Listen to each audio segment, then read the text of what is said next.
बॉलीवुड का सबसे घटिया एक्टर कौन है? इनके कांड सुनकर आपके पैरों तले जमीन खिसक जाएगी। इस अभिनेता ने कम उम्र से ही ड्रग्स करना शुरू कर दिया था, वो भी ऐसे समय जब उनकी मां कैंसर से जूझ रही थी और मां को सख्त जरूरत थी इनकी। जब उन्हें फिल्म में बतौर अभिनेता लॉन्च किया गया तो उनके साथ काम करना निर्माताओं और निर्देशकों के लिए सरदर्द हो गया था। वो हमेशा नशे में रहते थे और सेट पर नशे की मांग करते थे और उनके नशे वाले अभिनय की वजह से उनकी कई फिल्में देर से बनी और फ्लॉप हो गई।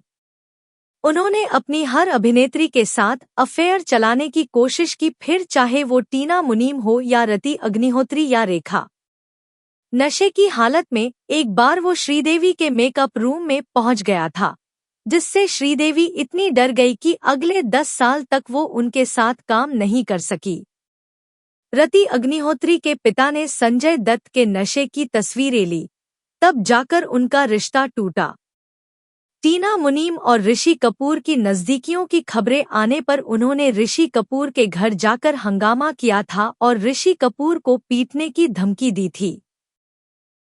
फिल्म इंसान की औलाद के सेट पर उन्होंने अभिनेत्री पद्मिनी कोल्हापुरी के साथ बदतमीजी की और जब इससे भी मन नहीं भरा तो नशे की हालत में केक काटने के लिए रखे चाकू को लेकर पद्मिनी के पीछे भागे।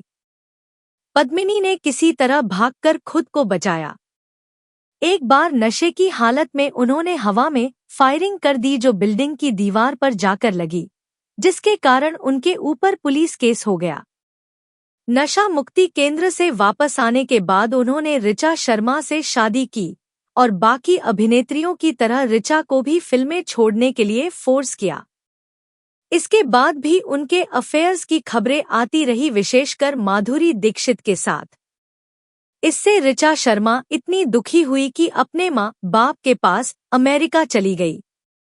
ऋचा शर्मा को इस दौरान कैंसर से जूझना पड़ा, लेकिन संजय दत्त ने अपनी पत्नी के कैंसर की भी परवाह नहीं की और ऋचा शर्मा दुनिया छोड़कर चली गई। संजय दत्त लगातार अंडरवर्ल्ड के साथ संपर्क में थे। 1993 के सिलसिले में उन्हें गिरफ्तार भी किया गया और उनके पास से गैर लाइसेंसी हथियार बरामद हुए और उन पर टाडा के तहत मुकदमा चला। इतने गंभीर इल्जाम के बावजूद उन्होंने अपने पिता के रुतबे और अपने स्टारडम का लाभ उठाते हुए कई बार पैरोल पर बाहर आए और समय से पहले छूट भी गए। अपनी तीसरी पत्नी मान्यता से शादी करने के लिए उन्होंने अपनी बहनों और अपनी पहली पत्नी से हुई बेटी से लड़ाई मोल ली और आज तक उनके संबंध मधुर नहीं हुए।